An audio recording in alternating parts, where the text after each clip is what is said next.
There's something we don't talk about enough, not in church, not in culture, not even in the locker room or the barbershops. And it's this: real men cry, but not because we're weak, not because we are out of control, but because we were never built to carry the weight of unprocessed pain in silence. The problem isn't that men are emotional, it's that we were taught to be emotionally exiled. We were taught that numb is noble, that silence is strength, that a tear is somehow a threat to our manhood. But I came today to challenge that. And I'm not here to hand you a tissue and to tell you to fall apart, but I'm here to give you truth and to show you how God heals what men hide. So in today's episode, I want to walk you through 5 deeply personal, deeply necessary truths.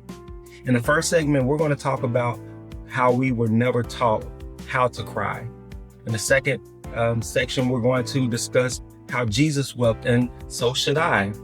And number 3, we're going to talk about how we always cry too late.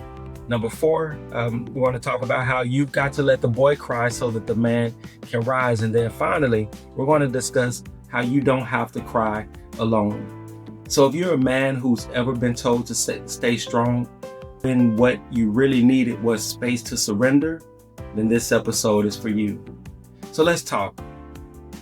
In this first section, I want to discuss with you how we were never taught how to cry. If I'm being honest with you, I don't even remember the first time I was told not to cry.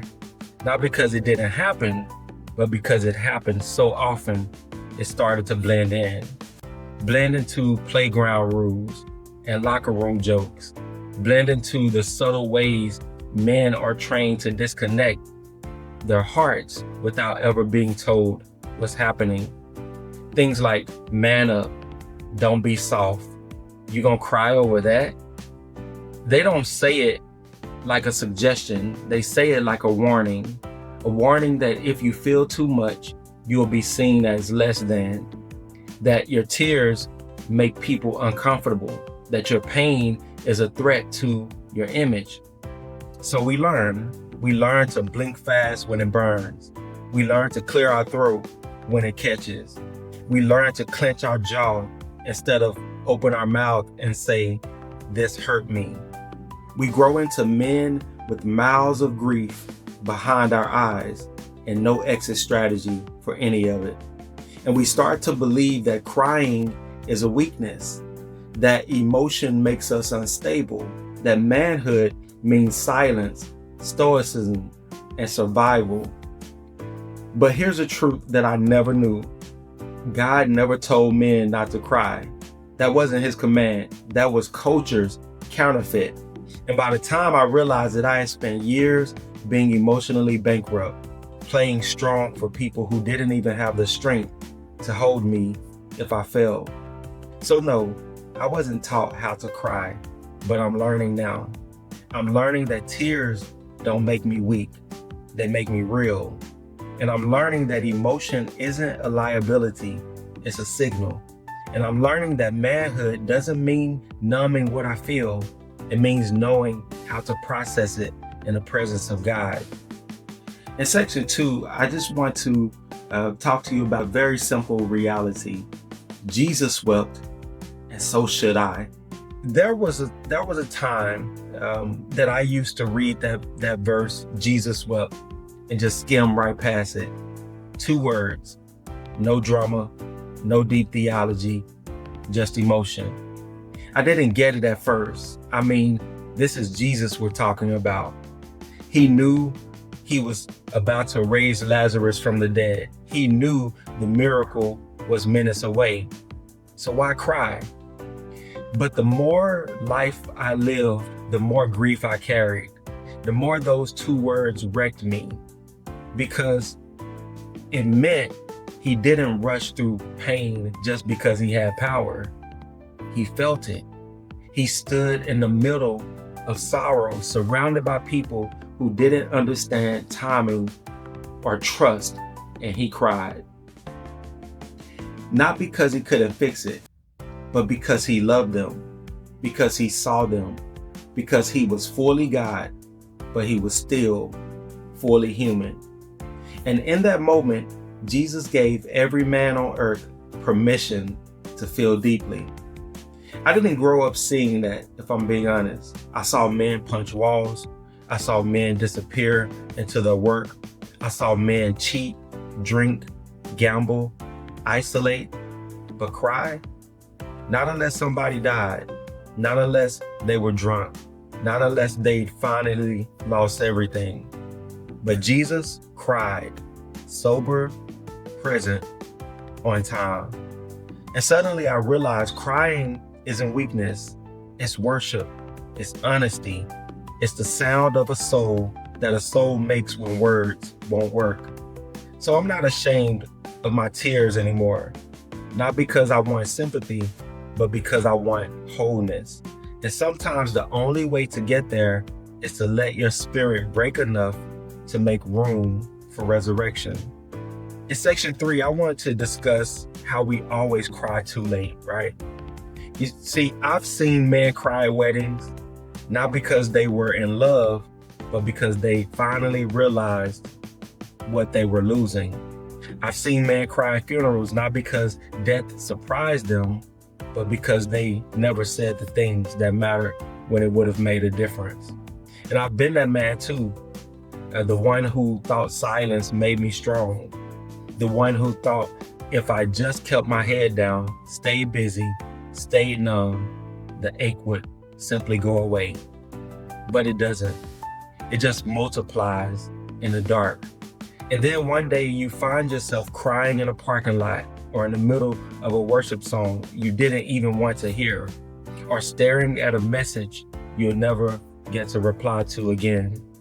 Because pain has a way of making its way out, even when you've spent years building walls around it.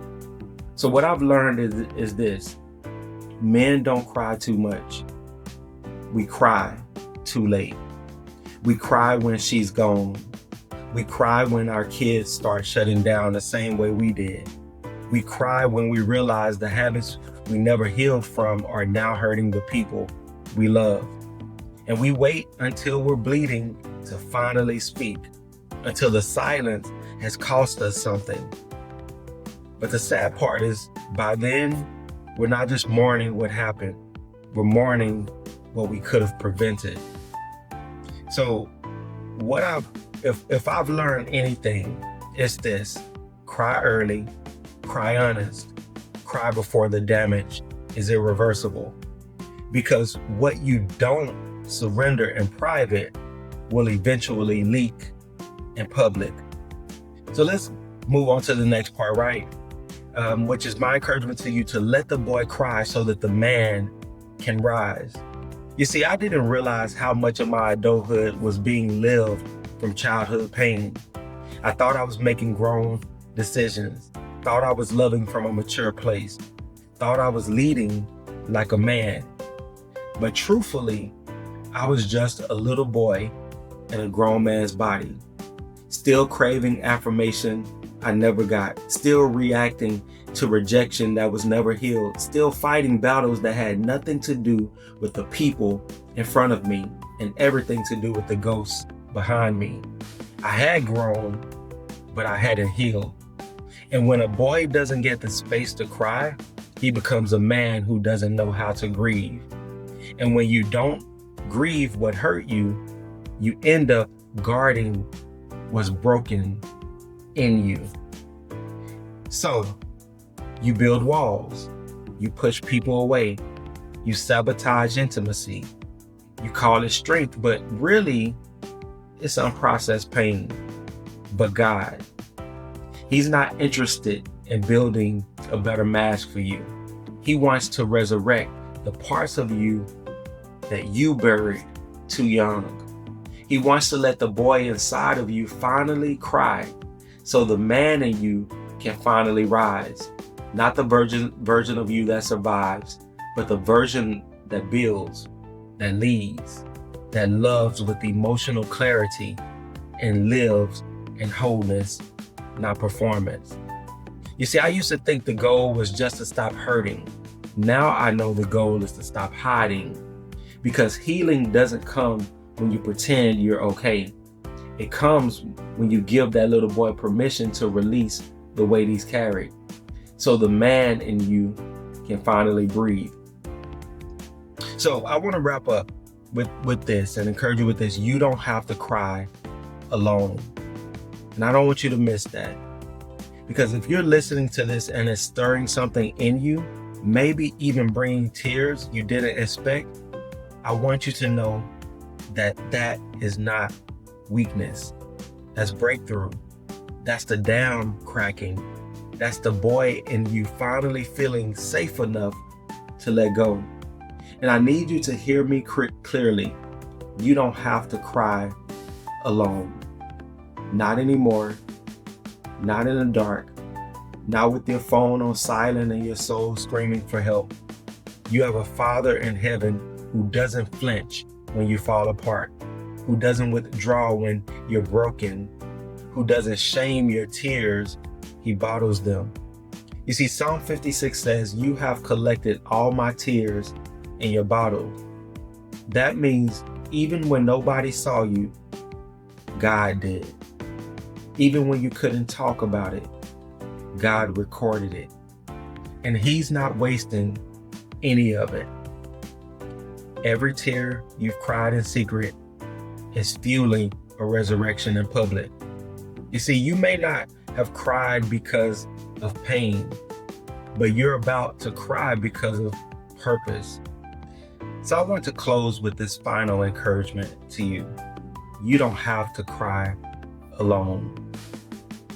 If you are listening to this and it's stirring something inside of you, maybe even bringing tears you didn't expect, I want you to know this. That's not weakness. That's breakthrough. That's the down cracking.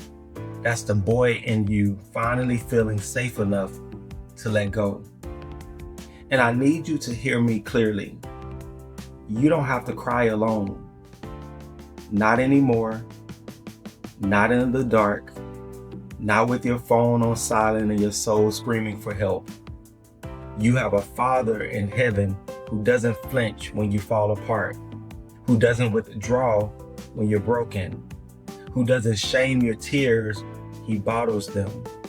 You see, in Psalm 56, the scripture says, "You have collected all my tears in your bottle." What that scripture means is that even when nobody saw you, God did. Even when you couldn't talk about it, God recorded it. And you know what? He's not wasting any of it. You see, every tear you cried in secret is fueling your resurrection in public. You may have cried because of pain, but now you're about to cry because of purpose, because of peace, because the same God who let you feel it is now about to free you from it. So cry and worship, cry and prayer, cry and freedom. But what I don't want you to do is to cry alone. Not when your Father is right here with open arms and resurrection on His breath. So till next time, I want you to remember that real men cry too. So if you like this, if this episode resonated with you, please like, share, and subscribe, because we're going to keep coming back with helpful tips to help you rise up to be the man that God called you to be. Until next time, God bless.